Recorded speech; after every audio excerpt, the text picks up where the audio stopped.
Hola y bienvenidos a una nueva clase de nuestro curso de física atmosférica. En la clase de hoy vamos a ver vamos a resolver uno de los problemas que está al final del capítulo en el libro. Con esto estaríamos terminando el capítulo 2, que es uno de esos capítulos pequeños que tiene el libro al inicio. Entonces, este problema me gusta porque tiene tiene algunos conceptos interesantes más allá de simplemente los conceptos que hemos estado aprendiendo. Y pues bueno, el problema tiene tres partes, tiene tres incisos. Este es el problema 3 del capítulo 2. Y la primera parte pues dice lo siguiente. Asumiendo balance térmico de radiación entrante y saliente, calcular la temperatura de emisión de Júpiter. Entonces, esta parte pues ya la hemos hecho para el caso de la Tierra, por ejemplo, y ahora lo vamos a hacer para el caso de otro planeta, en este caso de Júpiter. Entonces, algunos datos que necesitamos los podemos ver o los podemos tomar, ya sea de la Wikipedia o de Internet. Estos datos son muy conocidos, pero pues están en el libro, ¿no? En la tabla 2.1. Y los datos que necesitamos son la constante solar para Júpiter, es decir, cantidad de radiación por metro cuadrado, y el albedo planetario. Entonces, para el caso de Júpiter, la constante solar es 51 watts por metro cuadrado. Entonces, solo comparemos esto con la constante solar para la Tierra. Para la Tierra son casi 1400 watts por metro cuadrado. Y este número depende únicamente de la distancia del planeta hacia el Sol. Entonces Júpiter está mucho más lejos, entonces recibe una menor cantidad de radiación del Sol. Y su albedo también es un poco más grande, es decir, no solo le llega menos energía, sino que también refleja más. Entonces, en el caso de Júpiter, vamos a tomar el albedo como 0.51, es decir, 51% de la radiación incidente es reflejada de vuelta al espacio.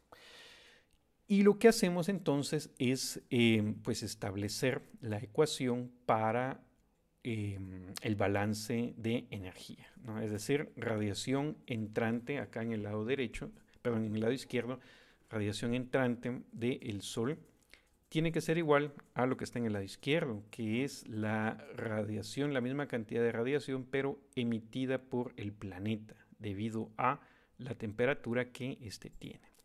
Entonces, utilizamos ese sub-cero, ¿verdad? La constante solar, recuerden, ¿no? Acá es el área de sección transversal, pi por el radio al cuadrado. R sería el radio del planeta Júpiter.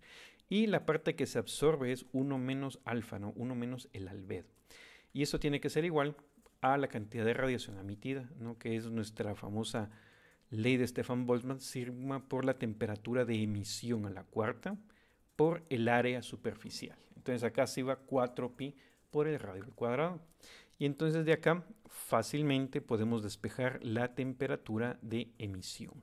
Y resulta que es 102 Kelvin, equivalente a menos 171 grados Celsius. Y esta sería entonces la temperatura de emisión de Júpiter, asumiendo únicamente balance térmico de la radiación solar incidente.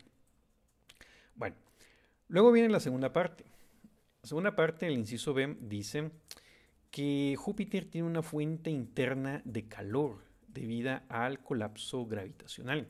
Entonces esto vale la pena explicarlo un poquito más.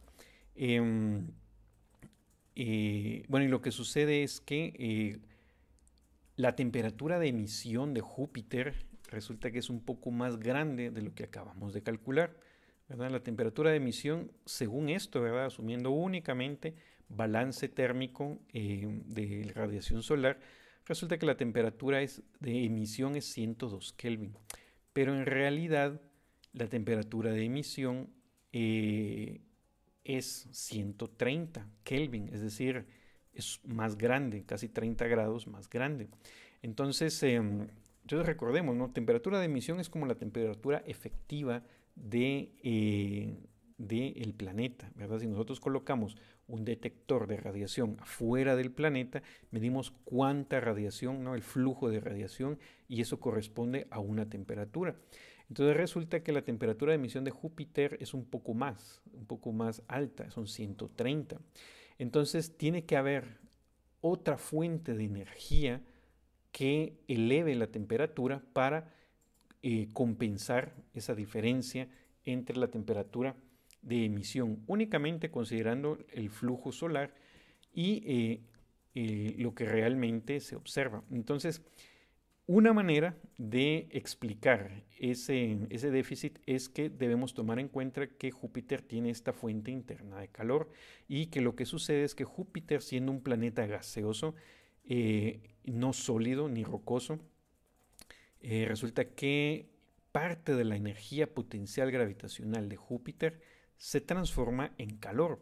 Entonces, la gravedad pues comprime un poco el planeta, y a la hora de comprimirse pierde energía, y esa energía se transforma en este flujo extra de calor. Entonces el problema nos pide que modifiquemos la expresión de la temperatura de emisión, considerando que el planeta tiene una fuente interna de calor. Entonces lo que vamos a hacer es calcular cuánto vale esa fuente interna de calor para que la temperatura de emisión llegue a estos 130 Kelvin, es decir, que en lugar de que sean solo 102, llegue a 130, ¿verdad? Entonces para eso necesitamos calentar un poco más el planeta. Entonces, ¿cómo lo hacemos? Bueno, a la ecuación anterior, en donde teníamos este primer término, que es la radiación que viene del Sol, le vamos a agregar ahora una nueva fuente de calor. Entonces, esta fuente de calor viene del interior del planeta, ¿verdad? Y lo ponemos del lado izquierdo de la ecuación porque, si bien no es cierto que es energía incidente en el planeta, sino que esta energía viene del interior mismo del planeta, pero es una energía tal que contribuye a calentar el planeta. Entonces eso se suma a lo que viene del Sol, entonces por eso quedan de este lado izquierdo de la ecuación. Y eso ahora va a darnos una nueva temperatura de emisión, que podemos despejar fácilmente ahora, ¿verdad? No, la temperatura de emisión ahora la tomamos conocida, no son estos 130. Lo que queremos calcular es la fuente de calor Q. Entonces, ¿cuánto vale esta fuente de calor para llegar a estos 130 grados? Pues a la hora de meter todos los valores, resulta que necesitamos otros 9.95 watts por metro cuadrado, si nosotros queremos que la temperatura de emisión sean 130 Kelvin. Entonces, ¿esto es mucho o es poco? Bueno, recordemos, ¿no? S sub 0, la constante solar para Júpiter, la tenemos aquí atrás, son 51 watts por metro cuadrado. Entonces necesitamos prácticamente otros 10 watts por metro cuadrado, más o menos la quinta parte de lo que ya absorbe, ¿verdad? Para aumentar la temperatura a lo observado, a 130. Entonces, esta fuente, este sería el flujo de energía adicional que nosotros necesitaríamos para que la temperatura de emisión sea 130 Kelvin, ¿no? Y con esto tendríamos la parte B del problema.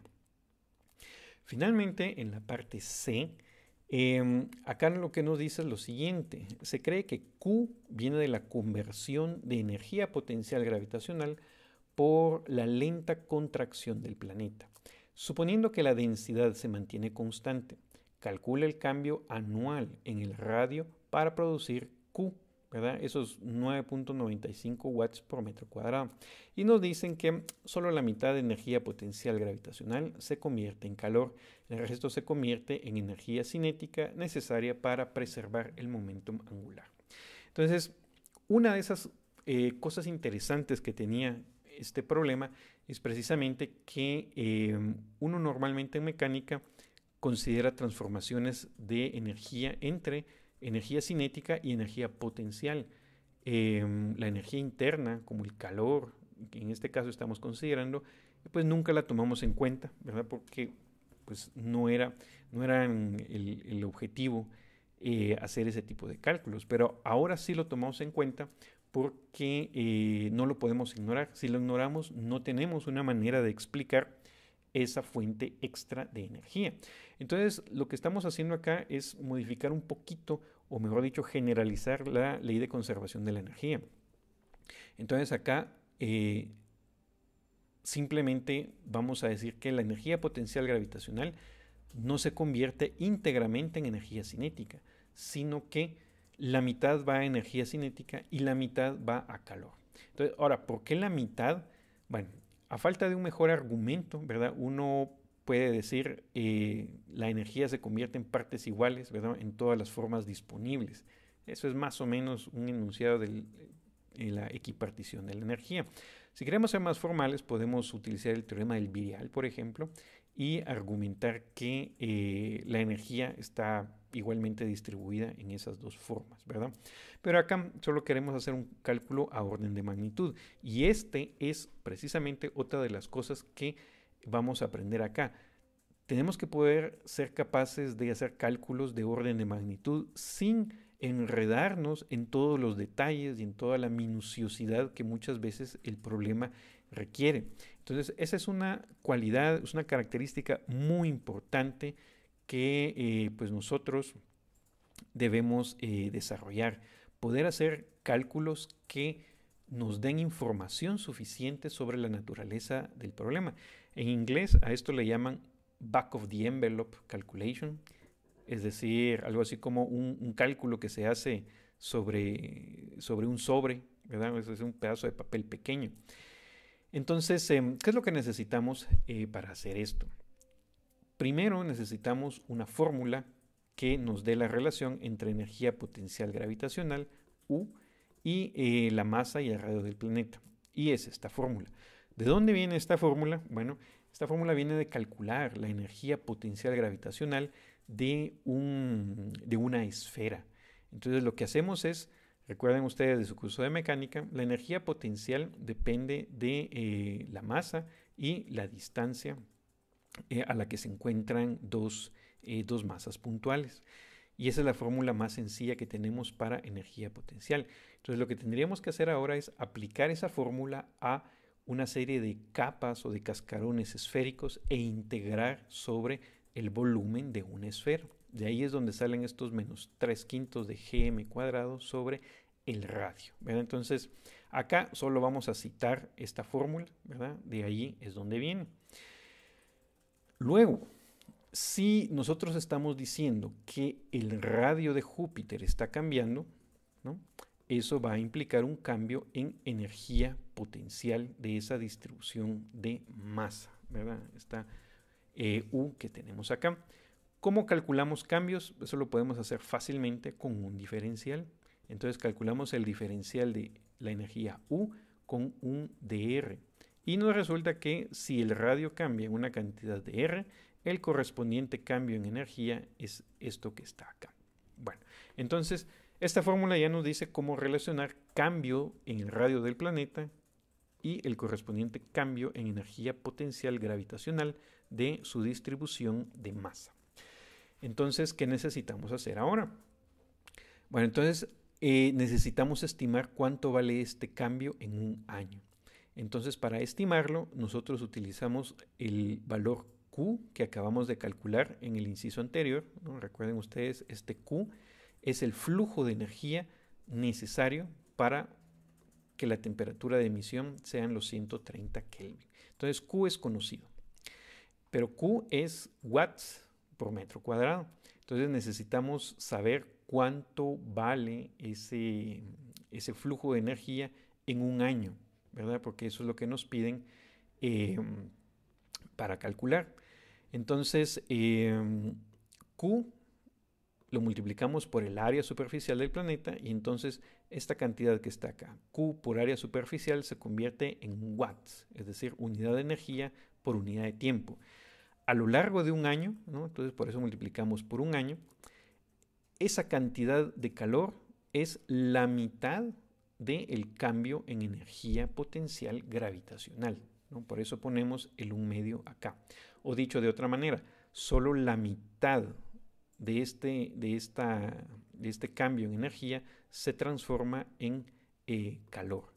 Entonces, de acá nosotros podemos fácilmente despejar quién es dU. Q es el 9.95 y el radio de Júpiter lo podemos ir a buscar a cualquier parte. Y luego, bueno, un año también hay que convertirlo a segundos, ¿no? Mucho ojo con las unidades. Entonces el cambio en energía resulta que es este gran número del orden de 10 a la 25 joules, ¿verdad? De nuevo, ojo con las unidades, esto es energía, entonces tiene que ser joules. Luego, ya que tenemos entonces cuál es el cambio de energía en un año, cuál es el cambio entonces correspondiente en radio. Y entonces utilizamos esta misma fórmula, solo que ahora despejamos el cambio en el radio. Entonces tenemos el radio de Júpiter, conocemos su masa y conocemos este cambio de energía. Y a la hora de insertar valores, resulta que el cambio de radio es más o menos de 1 milímetro al año. ¿Sí? De nuevo, pongámonos a pensar, Júpiter, siendo así de grande como es, se comprime 1 milímetro en un año debido a este colapso gravitacional que convierte energía potencial gravitacional en calor. Y eso era lo que queríamos calcular. Entonces, ¿cómo sabemos que este numerito que está acá tiene sentido? ¿Sí? Y esa es otra de las características de este problema. Cuando uno hace un cálculo y uno obtiene un resultado, de alguna manera uno tiene que asegurarse que el resultado tenga sentido. Y esto lo vamos a ver en muchos problemas más adelante. Uno no simplemente deja el resultado tal y como está, porque muchas veces el número que uno tiene, si uno se equivoca, es un número que no tiene absolutamente nada de sentido. Entonces, eso tiene que ser, cuando digo tiene sentido, es que tiene que ser físicamente consistente. Entonces, por ejemplo, ¿cómo podemos saber que este número no está totalmente fuera de lo razonable?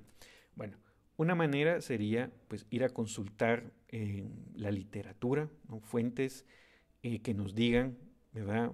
Ver cuál es sobre el tema este de cómo Júpiter transforma energía potencial gravitacional en calor y ver si las fuentes reportan más o menos este resultado.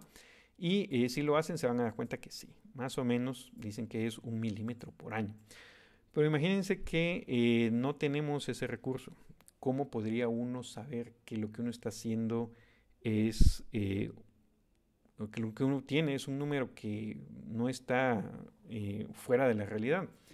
Bueno, un milímetro por año, ¿no? De contracción quiere decir que pues Júpiter eventualmente tendería a desaparecer, ¿no? Sabemos que eso no va a suceder, ¿verdad?